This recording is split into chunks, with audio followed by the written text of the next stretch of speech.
اشہد ان لا الہ الا اللہ وحدہ لا شریک لہ واشہد ان محمدا عبدہ ورسولہ اللہم صلی علی سیدنا وحبیبنا محمد وعلی آل سیدنا وحبیبنا محمد وبارک وسلم۔ یوم الفرقان، غزوہ بدر کا دن 2 ہجری میں غزوہ بدر ہوا۔ یہ اسلام کا پہلا غزوہ ہے۔ معروف روایات کے مطابق تقریباً 27 غزوات ہیں۔ 2 ٹرمیں بڑی اہم ہیں، ایک غزوات اور دوسری سرایہ۔ غزوہ کی جمع غزوات اور سریہ کی جمع سرایہ۔ اسلام کی خاطر، دین کی خاطر جو جنگ لڑی جائے اللہ کی رضا کے لیے، اسلام کی سربلندی کے لیے، اسے ہم جہاد سے تعبیر کرتے ہیں۔ اور ایسی جنگ جو دین کی سربلندی کے لیے، اعلاء کلمۃ الحق کے لیے، اور بچوں، خواتین، بزرگوں، بوڑھوں اور بے گناہ لوگوں کو بچانے کے لیے، دفاع کے لیے جو جنگ لڑی جاتی ہے اللہ کی رضا کے لیے، وہ جہاد۔ مگر جو حضور علیہ الصلوۃ والسلام کے مبارک زمانے میں، آقا علیہ الصلوۃ والسلام کے مبارک دور میں جو جنگیں ہوئیں اعلاء کلمۃ الحق کے لیے، اسلام کی سربلندی کے لیے، اگر اس میں رسول اللہ صلی اللہ علیہ وآلہ وسلم بنفس نفیس شریک تھے تو اس جہاد کو، اس جنگ کو غزوہ کہا جاتا ہے۔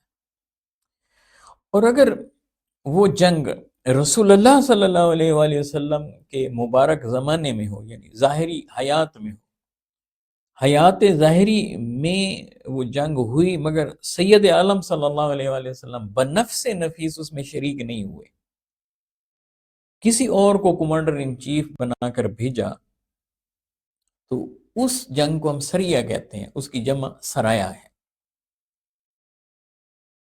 اور یہ دلچسپ نکتہ ہے کہ سب سے پہلا غزوہ غزوہ بدر ہے،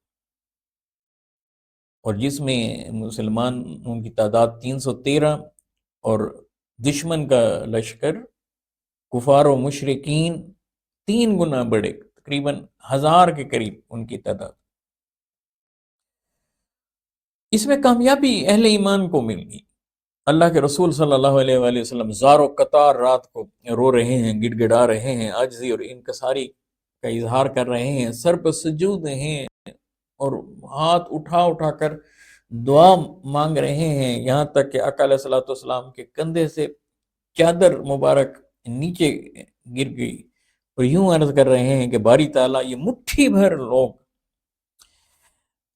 آج تیرا نام لینے والے ہیں، اگر یہ نہ رہیں تو بھی روئے زمین پر، روئے ارضی پر تیرا نام لینے والا قیامت تک کوئی نہیں ہوگا۔ یعنی اس سے آپ دیکھیں حضور علیہ الصلوۃ والسلام کی قلبی کیفیت کیسی تھی۔ تو اللہ سبحانہ و تعالیٰ نے پھر اپنے محبوب علیہ الصلوۃ والسلام کو خوشخبری سنائی، محبوب کے غلاموں کو خوشخبری سنائی کہ یہ ذہن سے نکال دیں کہ تعداد کم ہے ہماری۔ وہ جو ایک ان کے ذہنوں میں یہ بات اگر کہیں سے آ گئی اور شیطان بار بار وسوسے ڈال رہا ہے، اللہ نے ساری چیزوں کو دور کر دیا۔ اللہ سبحانہ و تعالیٰ نے اپنے حبیب علیہ الصلوۃ والسلام کی مدد کا وعدہ فرمایا۔ تو غزوہ بدر کے حوالے سے پہلے 1000 فرشتوں کی بات ہوئی، پھر 3000 فرشتوں کی بات ہوئی، پھر 5000 فرشتوں کی بات ہوئی۔ سورہ انفال کا اگر آپ مطالعہ کریں اور غزوہ بدر کے حوالے سے، تو بڑا دلچسپ پہلو ہمارے سامنے آتا ہے۔ ایک تو یہ کہ یکے بعد دیگرے ملائکہ جو مدد کے لیے اتارے جا رہے تھے، ان کی تعداد کو بڑھایا گیا، اور ایک نقطہ وہاں مردفین کہہ کر بھی سمجھا دیا گیا کہ گروہ در گروہ ملائکہ آ رہے ہیں، قطار در قطار آ رہے ہیں۔ اس کا مطلب یہ ہے کہ ملائکہ کے بھی اللہ سبحانہ و تعالیٰ نے دستوں کے دستے بھیجے اپنے محبوب علیہ السلام کی خدمت، کہ ابھی گھبرائیے مت، ہم ہیں نا، ہم آپ کے ساتھ ہیں نا۔ تو آج میں ان میں سے ایک زاویہ، یعنی غزوہ بدر کے حوالے سے جو ظاہری اسٹریٹجی میرے حبیب علیہ السلام کی اتنی شاندار تھی، عسکری اسٹریٹجی اتنی شاندار تھی، انسانی حوالوں سے، لیڈرشپ کے حوالے سے، اور کسی آرمی کو لڑایا کیسے جاتا ہے اس کے حوالے سے انتہائی کامیاب پہلو اپنی جگہ پر موجود تھے، لیکن اب اس کا ایک روحانی زاویہ کہ اللہ کے حبیب علیہ السلام کی دعا شرف قبولیت پاتی ہے، اللہ تعالیٰ ملائکہ کو بھیج رہے ہیں۔ تو دستے کیسے، پہلے 1000 ملائکہ کا دستہ بھیجا، پھر وہ قطاروں میں آ رہے ہیں اور دشمن مروب ہو رہا ہے، انہیں دکھائی بھی دے رہے ہیں، اپنے بھی دکھائی دے اپنوں کو بھی دکھائی دے رہے تھے۔ صحابہ کہتے ہیں کہ ہم نے دیکھا وہ بڑی قدآور بیچ میں لوگ آ گئے، امامہ انہوں نے باندھا ہوا تھا، بڑا یونیک اور بڑا منفرد۔ اور ایک روایت میں کہ حضور علیہ السلام کے دائیں بائیں ایسے بڑے روب والے قدآور امامے باندھ کر چل رہے تھے۔ ایک واقعہ اس میں سے سبل الہدى والرشاد، سیرت کی ایک اہم کتاب، اس میں ایک واقعہ آتا ہے جب یہ کمپلیٹ ہو گئی جنگ اور مسلمان فتح پا گئے اور کافر 70 مارے گئے اور باقی دوڑ رہے تھے، بھاگ رہے تھے، اور اب قیدی بنایا جا رہا تھا، تو اس میں کافروں میں ایک شخص، اس کا نام صائب وہ بھی تھا۔ بعد میں وہ اسلام قبول کرتے ہیں، حضور علیہ السلام کی غلامی میں آ جاتے ہیں۔ اب وہ اپنا واقعہ بتاتے ہیں، وہ کہتے ہیں کہ جب ہم نے دیکھا کہ شکست ہو گئی ہے اور ہمارے اتنے لوگ مارے گئے، کافر مشرک وہاں پر گرے پڑے ہیں، تو جیسے لوگ بھاگ رہے تھے پیچھے میں بھی بھاگا۔ جب میں بھاگ رہا تھا تو ایک شخص نے آ کر مجھے پکڑا اور گرفتار کیا، اور ان کے الفاظ دیکھیں کہتے کیا ہیں، وہ کہتے ہیں وَيُدْرِكْ أَبْيَضٌ طَوِيلٌ، اچانک میں نے سامنے ایک شخص کو دیکھا، بڑا چٹا گورا، ابیض طویل، طویل القامت، لمبا، اور تھے وہ گھوڑے پہ، اور عجیب منظر یہ تھا کہ گھوڑا زمین پر نہیں تھا بلکہ ہوا میں چل رہا تھا۔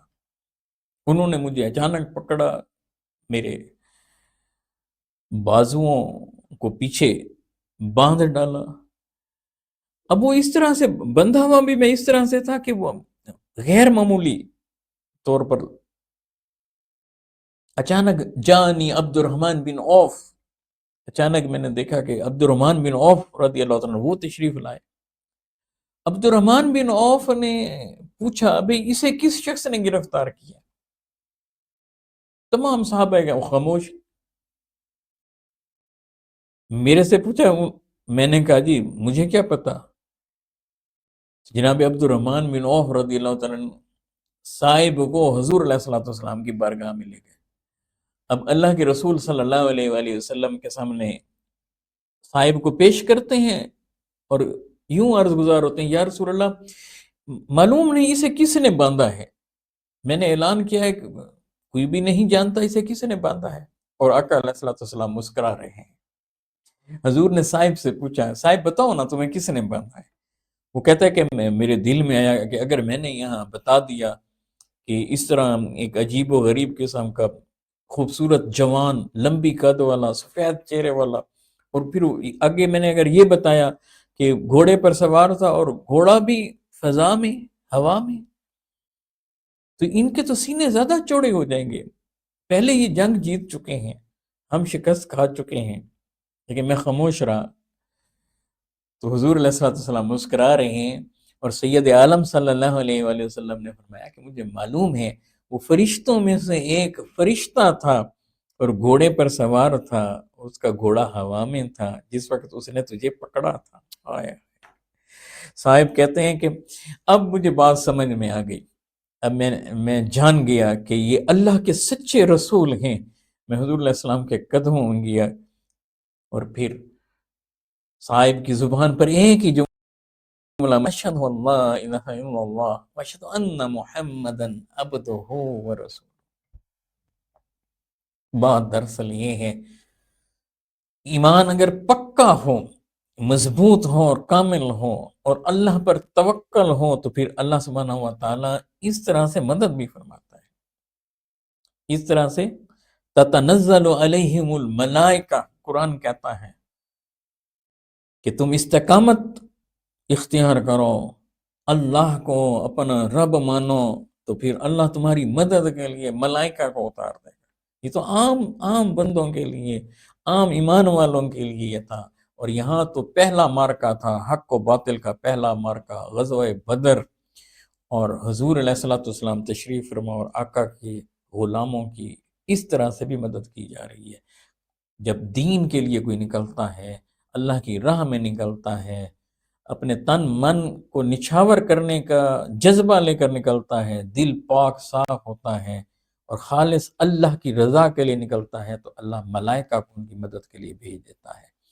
السلام علیکم ورحمۃ اللہ وبرکاتہ۔